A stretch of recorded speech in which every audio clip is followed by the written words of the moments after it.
जय श्री राम प्रिय भक्तों। नवरात्रि का व्रत भगवान श्री राम ने भी रखा था। नवरात्रि व्रत है ही इतना मंगलकारी। कहते हैं सच्ची श्रद्धा के साथ रखा गया नवरात्रि का व्रत सभी अमंगलों को हरने वाला है। माँ जगदम्बा की अनुकंपा से नवरात्रि का व्रत रखने से बड़े संकट दूर होते हैं। आखिर भगवान श्री राम ने किस मनोकामना की पूर्ति के लिए रखा था नवरात्रि का व्रत? मर्यादा पुरुषोत्तम श्री राम ने भी नवरात्रि का व्रत रखा था। उसका बड़ा ही मनोरम वर्णन श्री रामचरितमानस में है। देवी भागवत महापुराण में भी इसको विस्तार से बताया गया है। वेद व्यास जी जन्मेजय को भगवान राम के नवरात्र के व्रत का कारण बताते हैं। इसी प्रसंग में नवरात्र के व्रत की ये राम कथा उभरती है। जन्मेजय के जवाब में व्यास जी ने कहा, सीता हरण से दुखी श्री राम लक्ष्मण से बोले, कितने बुरे दिन हैं। पिताजी सुरधाम से धारे, अपनी नगरी छूटी, वनवासी बने, सीता हरी गई, पता नहीं आगे क्या हो, पर इतना तय है कि जानकी के बिना अयोध्या न लौट सकूंगा। लक्ष्मण, तुम भी सब सुख छोड़कर मेरे साथ निकल पड़े। अब इतना कष्ट भोग रहे हो। रावण ने अधिक परेशान किया तो जानकी प्राण दे देगी, पर उसकी बात ना मानेगी। जानकी ने प्राण त्यागे तो मैं भी जीवित ना रहूंगा।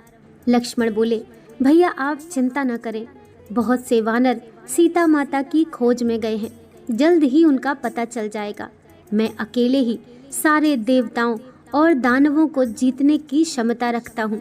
फिर भी आवश्यकता पड़ी तो सेना सहित भरत और शत्रुघ्न को भी बुला लेंगे। आप कतई चिंता न करें।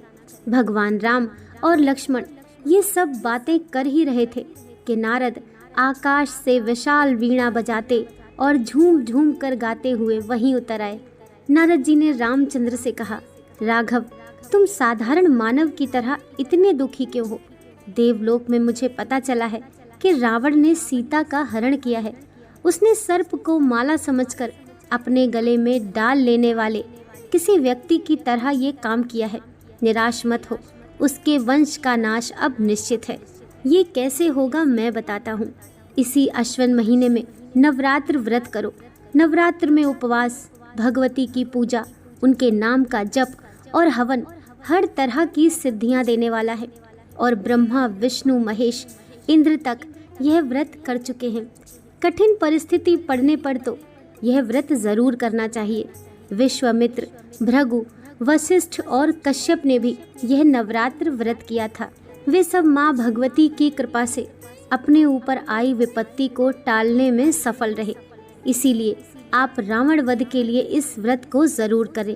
भगवान राम ने कहा, मुनिवर, मैं यह नवरात्रि व्रत करूँगा, पर पहले ये बताने की कृपा करें कि जिनके व्रत मैं करूँगा वह कौन देवी हैं, उनका क्या प्रभाव है, वे कहाँ से अवतरित हुई हैं। श्री राम के सवाल पर नारद जी ने माँ भगवती के बारे में कहा, उनकी महिमा अनंत है, जिसको कह सकना कठिन है। उनके अनगिनत नाम हैं।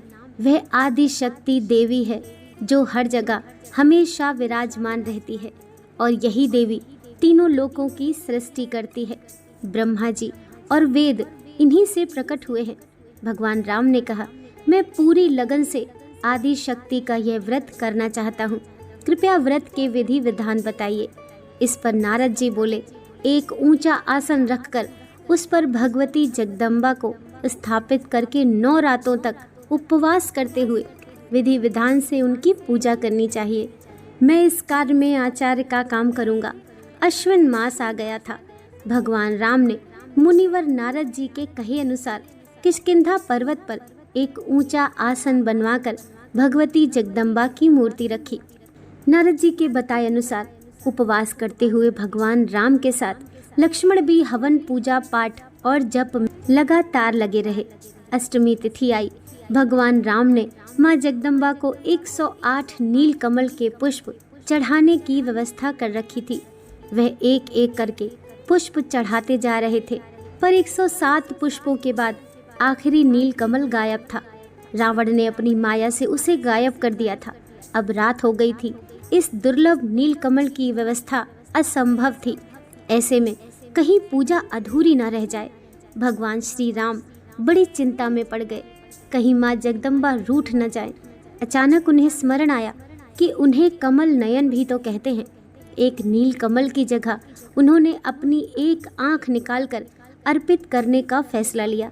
भगवान राम ने तत्काल अपने तरकश से एक तीर निकाला और अपनी आंख निकालने ही वाले थे कि उस किष्किंधा पर्वत पर आधी रात में उजाला छा गया और माँ भगवती प्रकट हुई। सिंह पर बैठी हुई भगवती ने श्री राम और लक्ष्मण को दर्शन दिए। देवी ने कहा, श्री राम, मैं तुम्हारे व्रत से प्रसन्न हूँ। मन चाहा वर मुझसे मांग लो। मनु के पावन वंश में विष्णु के अंश के रूप में तुम्हारा अवतार देवताओं की प्रार्थना पर रावण वध के लिए ही हुआ है। तुम्हारे साथ उपस्थित ये सभी वानर देवताओं के ही अंश हैं। इन सब में मेरी शक्ति भी है। लक्ष्मण शेषनाग का अवतार है। यह मेघनाद को मार डालेगा। अब इस व्रत को पूरा करने के बाद पापी रावण को मारकर सुख पूर्वक राज्य भोगो।